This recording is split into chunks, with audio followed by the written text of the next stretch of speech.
Jangan sampai mengenal yoga seperti saya setelah cedera.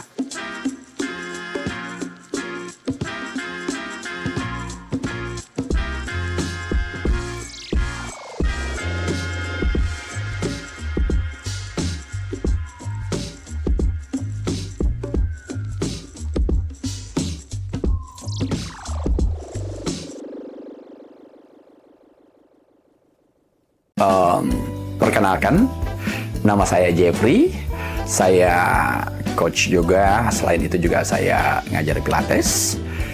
Dan saya di bidang ini, sebelum bidang yoga dan pilates, saya sudah di bidang fitness lebih dari 20 tahun. Bahkan ya hampir 25 tahun.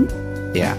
Jadi cukup banyak pengalaman, baik itu terhadap diri saya, baik itu terhadap orang lain yang langsung tidak langsung yang bisa saya tangani.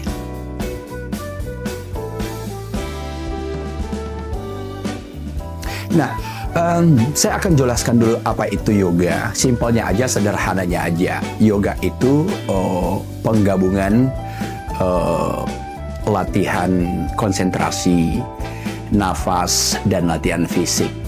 Jadi saat kita melakukan latihan fisik, nafas dan pikiran kita menyatu.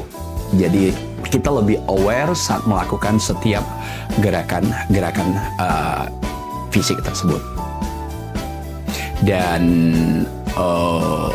yoga itu sendiri ya sangat baik bagi setiap olahraga yang kompetitif, khususnya sepak bola. Nah, karena di sepak bola itu sendiri ya ada jadwal-jadwal latihan dan ada jadwal-jadwal pertandingan. Nah, itu yang membuat pemain dan coach sepak bola tersebut bisa stres, bisa pemainnya sendiri sangat gampang cedera.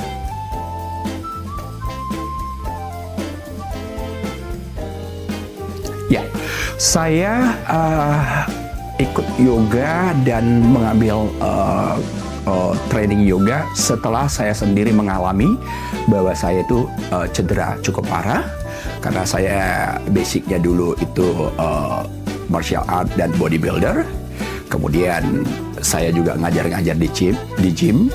Nah, saya pikir dulu karena saya latihan beban itu cukup intens, maka badan saya justru kuat. Justru malah itu yang mencederai diri saya. Saya kena di lower back, kena di lutut, dan saya sampai nggak bisa jalan 4 kali. Nah, dengan saya mengenalnya yoga, ya thanks God, saya bisa balik kembali dan akhirnya saya dari situ, dari pengalaman saya pribadi, akhirnya saya menjalani rutinitas yoga, kemudian tertarik untuk memperdalamnya, kemudian mengambil training. Nah, untuk pengalaman itu yang saya dapat itu, akhirnya saya banyak share ke orang-orang yang pernah cedera. Bahkan saya juga masuk komunitas lari, suka lari, ya maraton, dan orang-orang sepeda. Saya juga membagi pengalaman-pengalaman yoga saya itu terhadap mereka, karena saya sudah mendapatkan manfaat dari yoga. Ada baiknya saya juga akan share ke orang-orang di komunitas yoga, karena jangan sampai mengenal yoga seperti saya setelah cedera. Lebih baik preventif itu.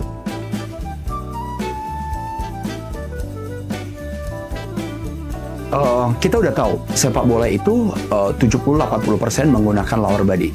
Ya, benar ya. Nah, karena lower body itu maksudnya dari pinggang ke kaki. Karena itu yang sangat sangat sering digunakan, maka cenderung yang cedera itu di situ. Nah, makin seringnya latihan, makin tingginya intens tingkat latihannya atau jadwal kompetisi, maka bagi pemain-pemain sepak bola itu sangat riskan terhadap cedera. Nah, yoga tersebut untuk mengimbangi Nah, yoga bukan menu utama dalam latihan sepak bola.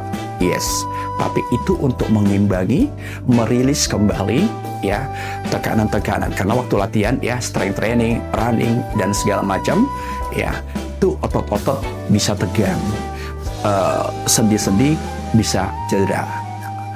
Kita beryoga untuk merilis kembali. Kita bisa men-stretching, kita bisa juga melatih core supaya upper body dan lower body seimbang. Dan yoga itu juga baik untuk melatih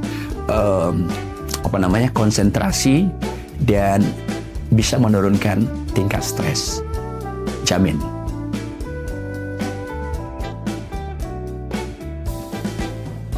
Itu yang saya bilang tadi. Nah, kompetisi sepak bola itu bukan hanya jadwal pertandingan. Semakin rutin, padatnya jadwal pertandingan, semakin tingginya tingkat latihan para pemain-pemain sepak bola tersebut. Nah, pemain-pemain elit itu semakin banyak kompetisi, mereka itu akan stres dalam latihan, stres menghadapi kompetisi, bahkan bisa stres menghadapi menu latihannya. Ya, menu latihan itu juga nggak gampang.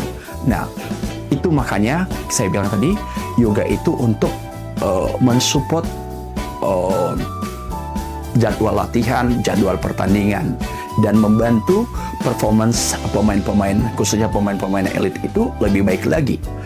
Dia bisa stretching, merilekskan pikirannya, bisa menenangkan dirinya kembali, bahkan mengontrol nafasnya saat dia dalam keadaan stres.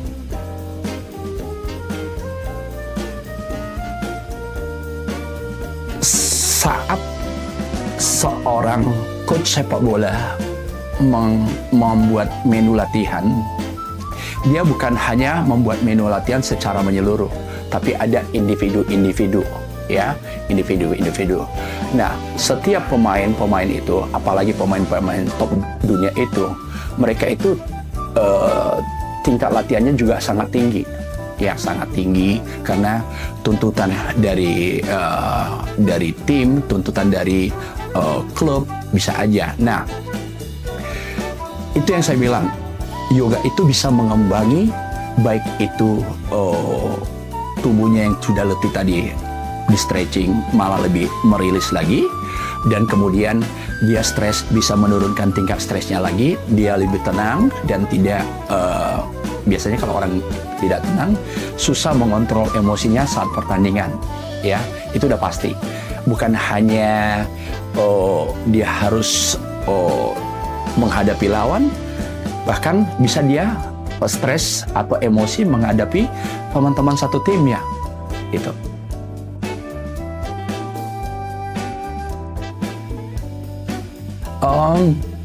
Perannya cukup besar ya menurut saya. Itu yang tadi saya bilang,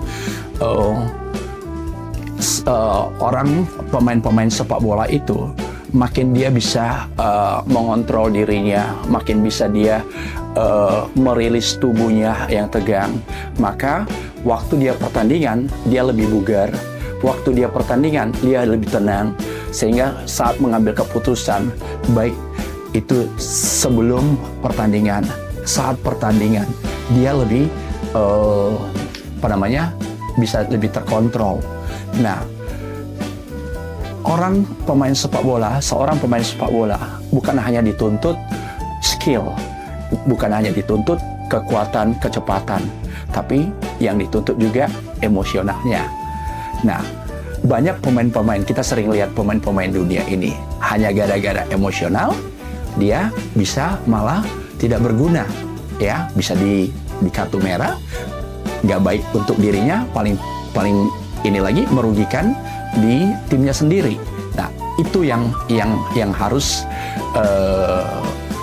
diimbangkan. Jadi yoga itu selain tubuhnya sudah dirilis saat yoga dengan latihan kelenturan, latihan core, juga dia latihan pernafasan, dia melatih ketenangan dirinya, sehingga waktu dia latihan dan bermain juga malah lebih siap.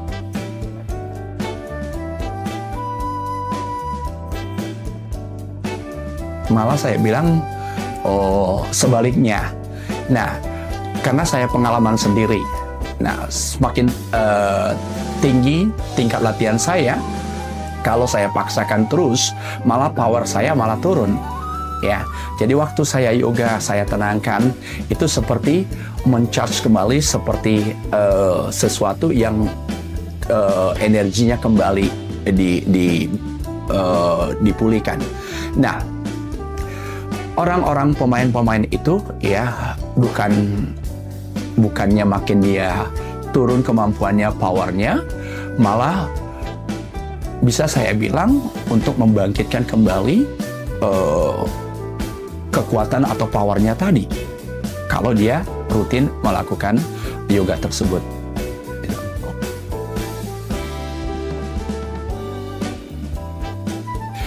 Nah, kalau saya sarankan yoga itu nggak usah buat terlalu susah ya. Nah, sebenarnya 3-4 kali seminggu itu baik dilakukan, paling tidak 2 kali ya. Dan better dilakukan, dia melakukannya pagi. Nah, kalau pagi itu dia mungkin bisa lakukan umpamanya hanya untuk pernafasan, hanya untuk konsentrasi, ya, baik dilakukan pagi supaya dia lebih tenang, dia bisa terkontrol nafas dan pikirannya, dia lebih aware ke dirinya. Tapi kalau hanya dia untuk physically saja, dia bisa lakukan umpamanya setelah dia training, bahkan ya bisa juga dia lakukan saat dia mau tidur, saat dia mau istirahat itu.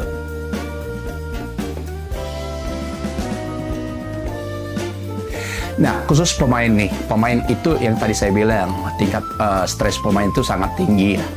Jadi ada baiknya setiap pemain, mau itu pun amatir atau profesional, ada baiknya teman-teman pemain sepak bola rutin melakukan aktivitas yoga, karena itu balik lagi, yoga itu bukan sekedar men-stretching tubuh teman-teman yang tegang atau kaku ya, itu juga baik untuk pernafasan teman-teman. Kenapa pernafasan dilatih? Supaya kita lebih fokus ya, dan itu baik juga kita melatih konsentrasi kita. Konsentrasi kita itu dalam hal ini kita lebih aware, lebih peka terhadap diri kita, dan waktu kita melatih itu kita bisa mengontrol emosi kita itu. Untuk coach sendiri, coach itu lebih stres sebenarnya daripada pemain ya. Dia bukan stres secara fisik ya, tapi dia lebih ke program-programnya, jadwal latihan.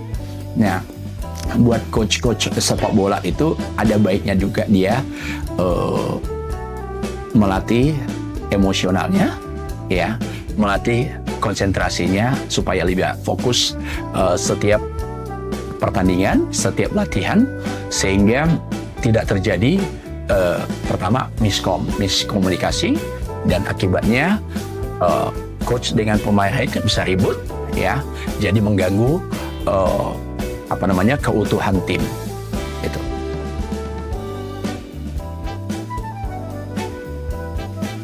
Lakukanlah yoga, bukan harus 1 jam ya, even hanya 20 menit saja itu juga baik.